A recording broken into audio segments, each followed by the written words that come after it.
Hi అండి, నా పేరు Kanchana. Welcome to our channel సాహీ రష్. పాలకూర పప్పు ఇంటి స్టైల్లో ఎలా వండాలో ఒకసారి చూద్దాం. 2 కట్టల పాలకూరను తీసుకున్నానండి, కట్ చేసుకున్నాను. 1 కప్పు కందిపప్పును తీసుకున్నాను. 6 పచ్చిమిర్చి, 2 ఉల్లిపాయలను తీసుకున్నాను. పప్పు కడిగిన తర్వాత కట్ చేసిన పచ్చిమిర్చి, ఆనియన్స్ వేసుకోవాలి. 1 కప్పు కందిపప్పుకి 2 కప్పుల వరకు వాటర్ని వేసుకోవాలి. పాలకూర కడిగిన తర్వాత పప్పులో వేసుకోవాలి. తగినంత కారం వేసుకోవాలి. కుక్కర్ మూత పెట్టుకొని 3-4 విజిల్స్ వరకు రానివ్వాలి.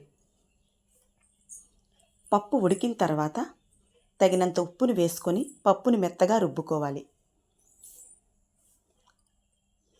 పులుపు తగ్గ చింతపండును తీసుకొని చిక్కగా పిండుకొని చింతపండు రసాన్ని వేసుకోవాలి. ఒక 5 నిమిషాలు మరిగిన తర్వాత పోపు పెట్టుకోవాలి.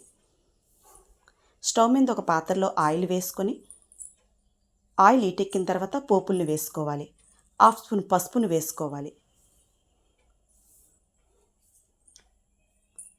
కరివేపాకును వేసుకోవాలి. పోపు వేగిన తర్వాత పాలకూర పప్పులో వేసుకోవాలి.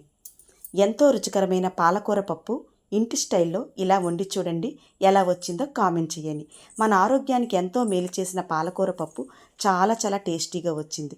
వీడియో నచ్చితే లైక్ చేయండి. మరిన్నో వీడియోస్ కోసం సబ్స్క్రైబ్ చేసుకోండి, షేర్ చేయండి. Thank you.